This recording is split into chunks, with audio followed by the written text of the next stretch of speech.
Hello. Good morning, good afternoon, good evening, whatever time it is you're watching this. Bentley says hello. How was your week? Did you do anything fun? We did acupuncture this week. Yes. So we took Bentley for acupuncture. This week's gone by. I feel like I'm in another week than what I'm in, but yes. So, anyways, were you busy at work? Sean wasn't. He had a couple of busy days, but then he wasn't really that busy. That makes sense. So, yeah. And then he's off for a couple of days, and then he has 3 days, and then we're on vacation. Yay! All right. Yeah, Bentley's high five for vacation. All right. So today we're going to talk about scheduling and fairness for preventing and working through burnout. All right. So I am talking to everyone here, including those who do scheduling at your workplace. So if you don't do scheduling, that's okay. This is still for you, and you'll understand because it's for the fairness part of it, it's a two-way street. Okay. So just stick with me, even if you don't do the scheduling. But I will say, if you know the person who does your scheduling, have them watch this video, okay? So definitely share it with them. All right. So I know a while back in the videos, I did talk about setting boundaries and learning and knowing what your limits are and sticking to them. Okay. So we're going to dive deeper into best scheduling practices and how to keep them fair for everyone and still do what's best for your business. Okay. When making a schedule, it's a lot like putting a puzzle piece together. When I did scheduling, so I did scheduling retail in my previous life. I know retail scheduling is different from scheduling an ER clinic, but it's not that different from scheduling in a GP and sometimes urgent care. Okay. I know ER is more of a rotation, and specialty can be too, in some cases, depending on how your clinic's set up. But we'll get into that next. But first, we're going to talk about GP and urgent care to some degree. Okay. And when I say urgent care and GP kind of fall into like very similar to retail, obviously retail for the most part is 7 days a week, but it's only open 12 to 14 hours a day. So kind of similar to a GP. Most of your GPs are open 5 days a week. Some do a half day on Saturday and some do a full day on Saturday, and then they're closed Sunday. Urgent care, typically you're open 12 to 14 hours a day, 7 days a week for the most part. Your hours are going to vary, whether you're like, I call them banker's hours, like the 9 to 5 or 8 to 6 or whatever. And some of them do like kind of what in ER you would typically call like a swing shift. So like 12 to 10 or something. So some vary. So this is for you no matter what your schedule is either way. Now, granted, I will say the ones that are kind of like later is going to fall a little bit into the ER aspect of it, but just bear with me. All right. So when I did my scheduling, I always, I had managers and then I had employees. So the manager schedule, I always did a month out. So by the middle of the month, I would be working on next month's schedule. So like the middle of, like we're in April now. So like the middle of April, we would, I will start working on May's scheduling for the manager schedule. But here's the thing, that schedule was just for me. I didn't do like the managers didn't see the schedule. The schedule was just for me to have it set and done. So when I was ready to do the full schedule, it was just easy to plug in the managers, and then I can plug in the employees where needed. Okay. I always, the rules were, how I did it was every manager got a weekend a month off, like a full weekend, like a Saturday, Sunday off, and then plus an extra Sunday. So they had 2 Sundays off and 1 Saturday. Okay. Unless obviously they were, on vacation or, there's always exceptions to the rule, right? But that was just the general standard. And so I could set that up and do rotations. If there was a specific weekend or whatever they needed off, then I would put that. Now, for both employees and managers, the schedule was always posted 2 weeks out. Okay. So for everybody to see, the rule was if you needed a day off, a weekend off, or whatever, you requested it before those 2 weeks. Then it was my responsibility to give you that time off. Even if I had already done the manager schedule and a manager comes to me like a week before the schedule was posted and said, hey, I need this weekend off, and I had them scheduled, I would go in and change it because they didn't know I had them working that week, because they hadn't seen the schedule. That was just for me. And then even for like my district manager, because sometimes they just wanted to see, make sure shifts were covered, anything that they had any issues with or whatever, or see that, hey, you might need coverage here because they know something that's coming up, or a pattern they know of before. So, which, is fine. So yes, as long as the schedule wasn't posted, they could ask for it off. Now, once the schedule was posted, they were able to, and they needed, like something came up and they needed, that day off that they had work. It was their responsibility to find coverage. But here's where I worked with my employees. It was their responsibility to find coverage, to get it covered, whether they switched with someone or somebody needed extra hours and just wanted to come in and work. It was up to either way. It was up to them. All they had to do was both people had to let me know. In other words, excuse me, the employee that needed the time off, they had to come to me and said, hey, so-and-so is going to work for me that shift. Well, so-and-so had to come to me and say, hey, I'm working this person's shift on this day. So confirmation that this person was giving up their shift, but this person was taking responsibility for it. And by that, meaning that the person that was covered, if the person didn't show up to the shift, the person whose shift it was originally is no longer responsible for somebody not showing up. It was the person who's taking it responsibility.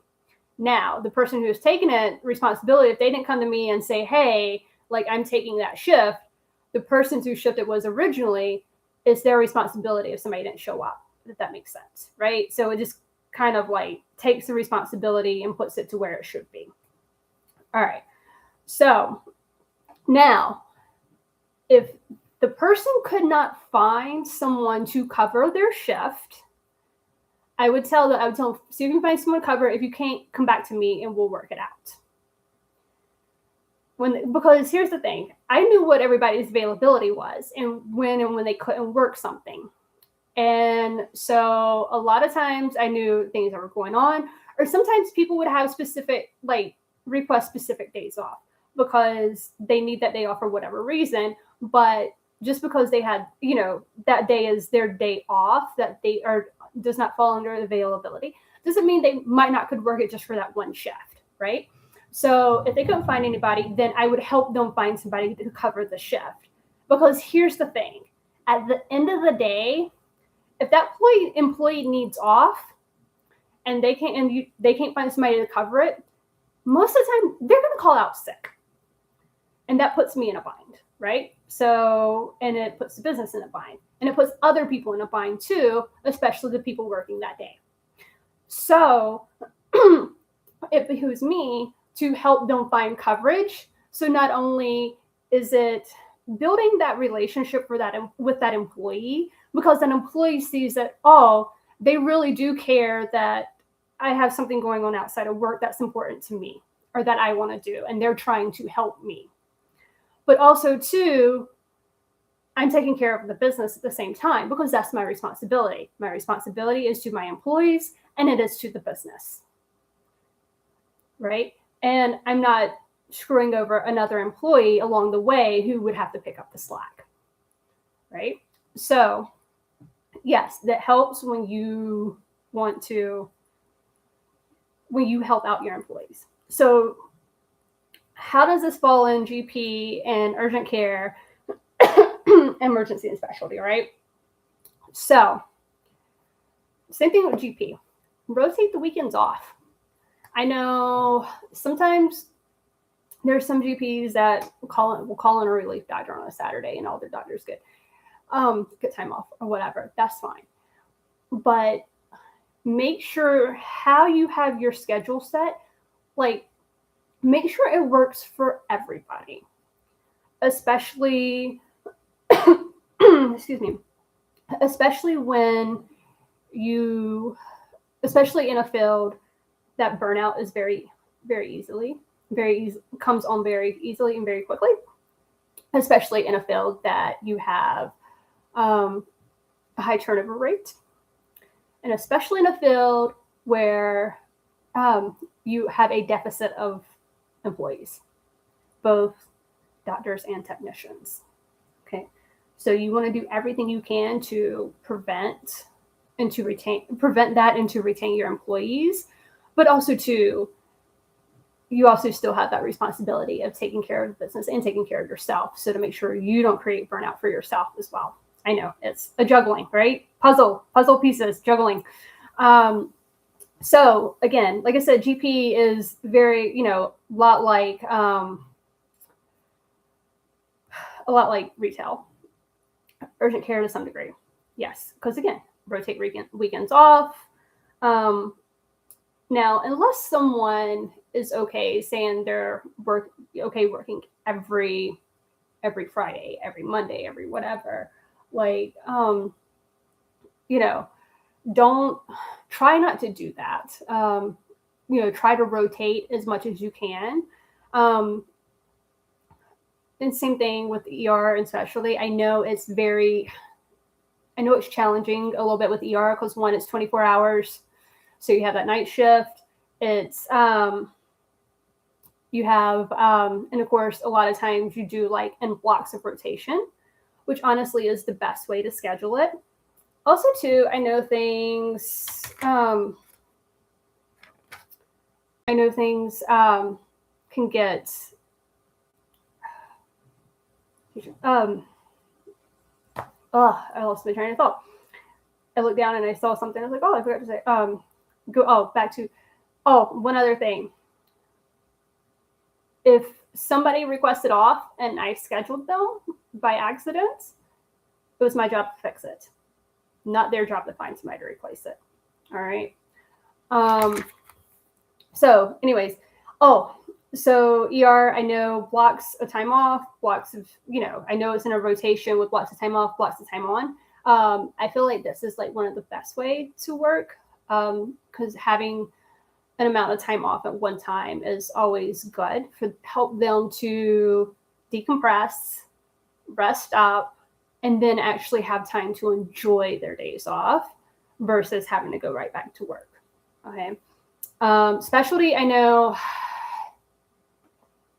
if you work in a specialty hospital, multi-specialty hospital, and you're busy enough, well, I guess all hospitals technically would be busy enough, but if you're able to do, if your hospital is able to have that specific specialty 7 days a week, so you have two to four specialists in one specific specialty, 2 to 4 internists, 2 to 4 surgeons, whatever.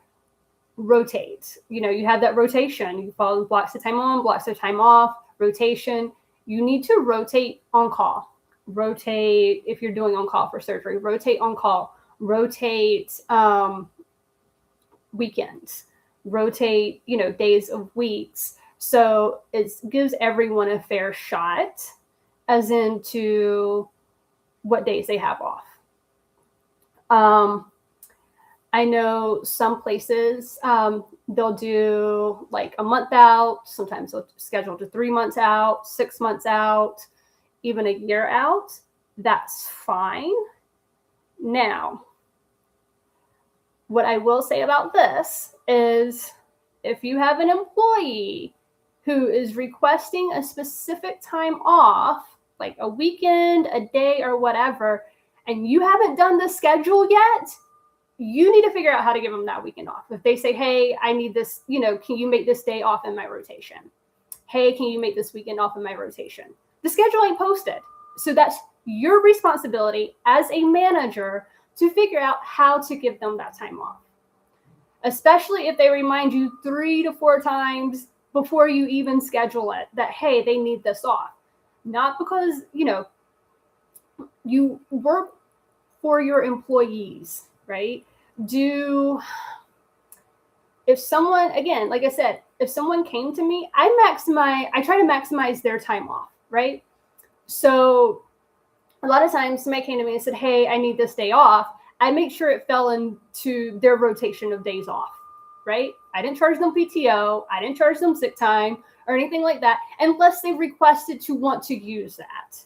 Sometimes, depending on what it was, you say, hey, do you want to use this? Do you want to do that?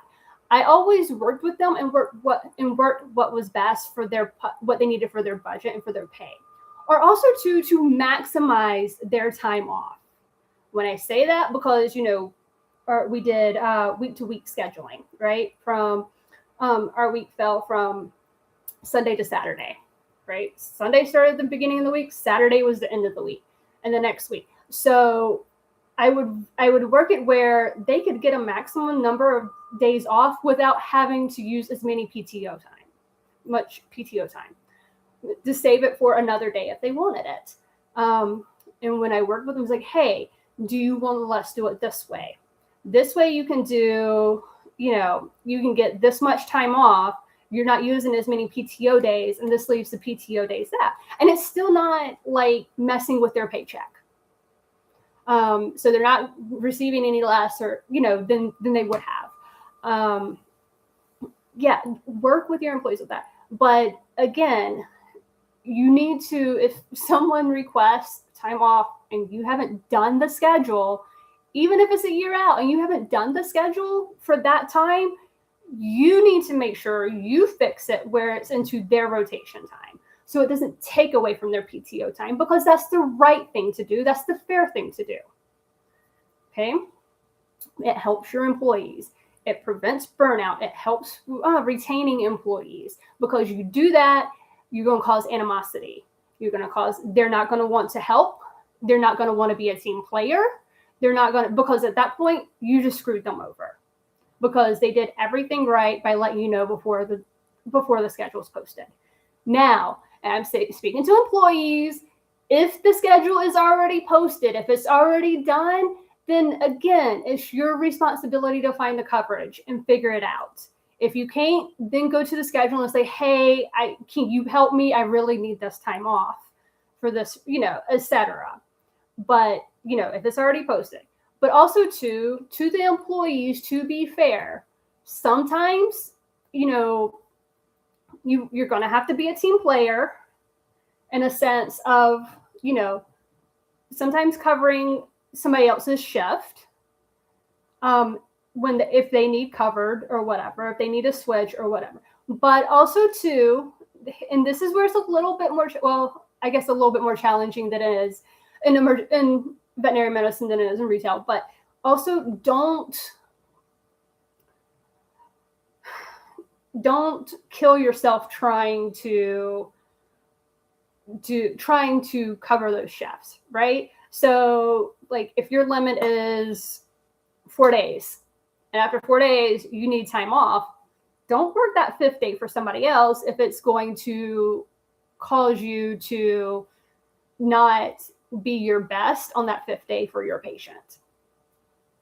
Because the difference between retail and veterinary medicine, you have a life in your hands. I didn't.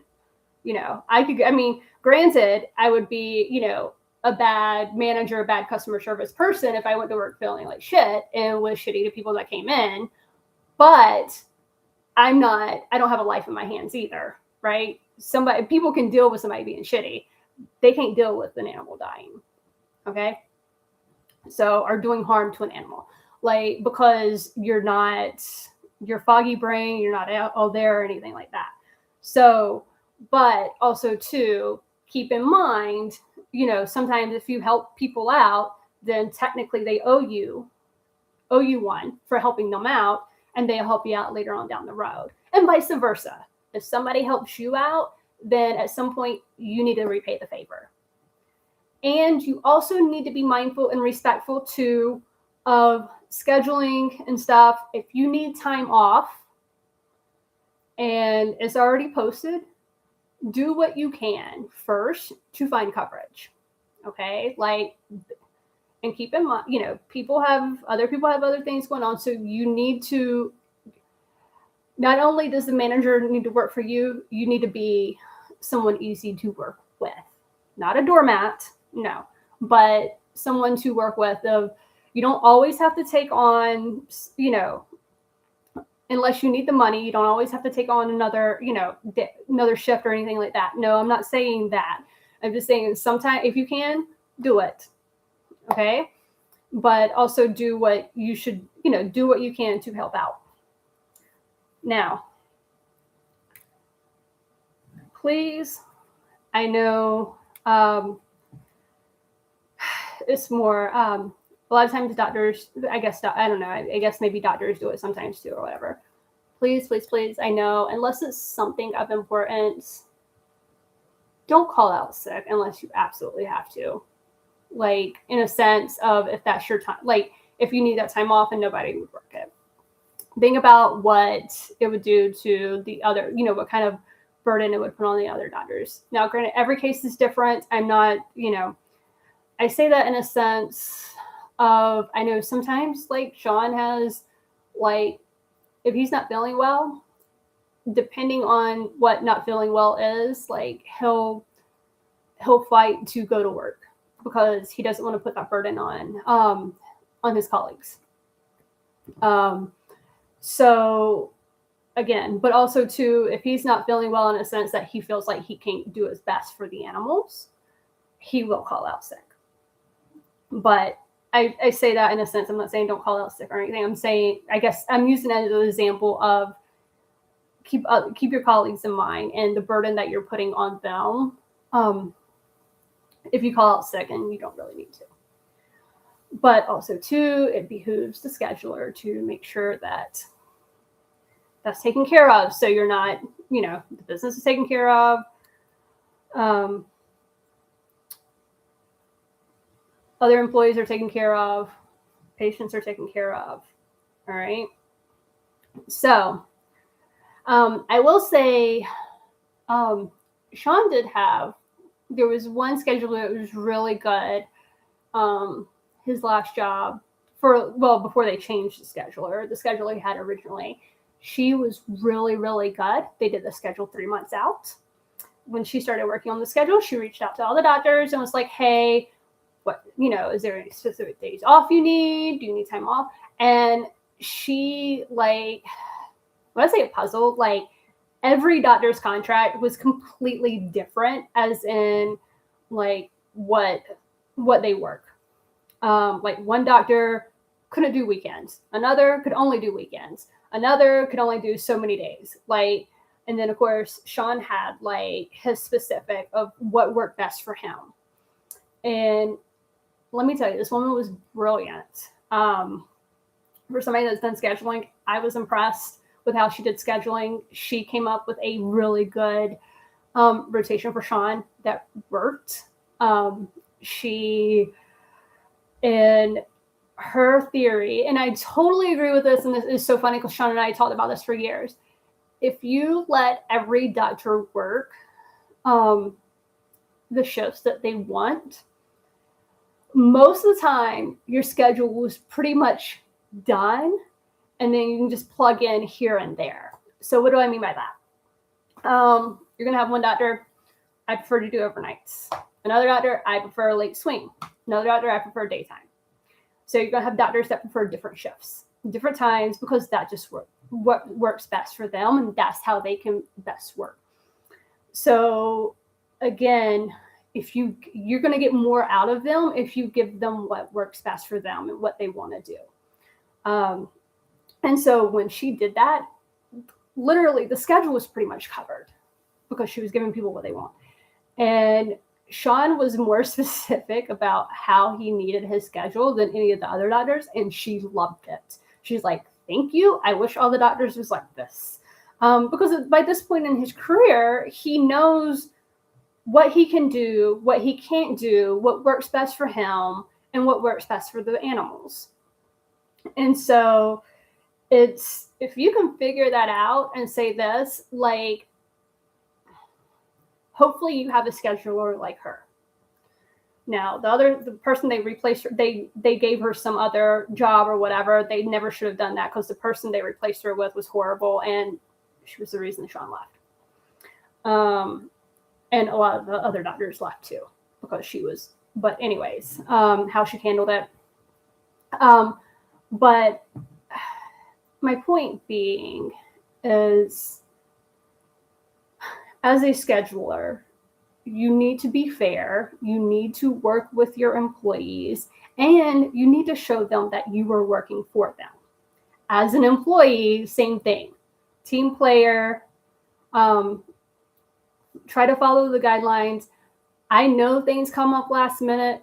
Life happens. I mean, I remember my mom, so the time my mom had unexpectedly passed away, Sean was working, he was working out of town, 3.5 hours away. So he would go stay a week there and come back home.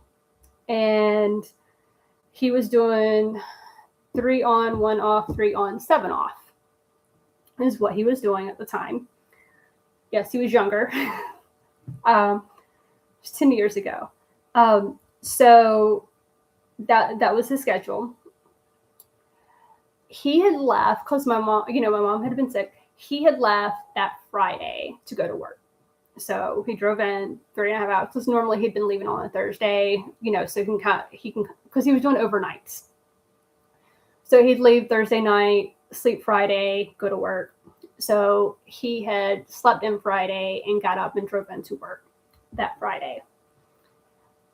My mother had unexpectedly passed away around 7 that morning. When I called Sean, he was in the middle of rounds because he had worked that overnight. He was in the middle of rounds. And so he left. When I called him, then of course he, talked to the hospital manager, and he came back that evening. So he literally had a week of work.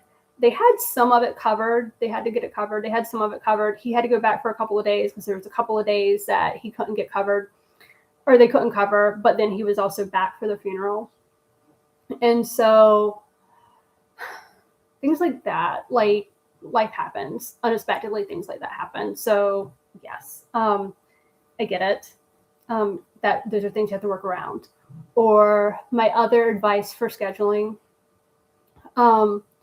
So interesting enough, he had 2 other doctors, ER doctors. Both of their husbands had gotten cancer or was diagnosed with cancer. And I looked at Sean, is like, the best way they should schedule that is you schedule them, or you schedule, don't even schedule them. Schedule their shifts as, with somebody else, schedule it like they don't even work there. And then you plug them in when they want to come in. And I say that because things happen that they may need that time off. Something could happen and they have to, they can't come in for their shift.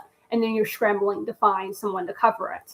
Whereas if you utilize them as the extra doctor, if they need that day off, you don't have to worry about it. They don't have to worry about it. You don't have to worry about it. Granted, they shouldn't have to worry about it to begin with because they have some other pressing matters to deal with. But my point is you're not screwing yourself over on the business side of it. You have, you'll have extra doctor yay, right? You can see more patients, you get through more, less wait time, yada, yada, yada. But if they can't come in, that's fine. You're still covered. So that would be my advice to you. Would be the best way to cover that as well. So yes. And then also too, another advice, if you have an employee, if you give employees permission to take time off, like if you approve their time off, but then something happens and you screw it up, that's not the employee's responsibility. I say that in a sense of an employee requests vacation time and you hire a new doctor to come in to cover that doctor is going to cover that vacation time and everything. But then something happens and that doctor doesn't have the license in that state to practice. But they can still practice as long as another licensed doctor is there. It is not that employee's responsibility going on vacation to find their coverage. That's your screw up. All right? Your responsibility, your screw up. They should not have to find relief doctors, nor should it come out of their pay. That's just bad management. Okay? That's my soapbox for that one. But anyways, again, work for your employees, help them out as much as you can, show them that you're doing that, and you'll get more out of them. I promise you. All right. So with that, that's my soapbox with the whole scheduling. Also, another thing, there is, again, it will help with burnout. It'll help turnover rate for the clinic, everything. But also too, it'll help with resentment and toxicity in the workplace. And speaking of that, their NOMV has clear blueprint. It helps, it's modules and stuff that go through. So how to make your hospital a better place to work, best practices, resources, and everything. And they work with you with that. It's a really good program. Definitely check it out. So clear blueprint on NOMV, not one more bet on their page. Also, they do have, if you do NOMV, they have a job board you can post on there too. So you're looking, people to hire, stuff like that, jobs. All right. So if you need someone to talk to, you have Lifeboat with NOMV, not one more bet. So that's another program they have. Yes. So that's the peer-to-peer. Also, too, if you need someone to talk to immediately because you're having thoughts that are not good, 988. You can call or text 988. You can text 741-741 as well. Please, please, please put these numbers somewhere where you know to get them if you need them. All right? Okay. Inspired by an old poem. You may not know that the world needs you, but it does. For no one else can smile your smile, say your piece, shine your light. You are unique, and you alone can fill your place. If you were not here to shine your light, what would happen to the pilgrims passing by your empty place in the darkness without your light to help them on their way? You may not know the world needs you, but it does. Remember, what you do matters, and the world is a better place with you in it. Dear Person's Company. All right. Thank you for watching. Go do something fun for yourself this week. All right. And we'll see you next week. We'll probably be on the road next week, but Bentley and I will see you next week. Is that right? All right. Until then, take care.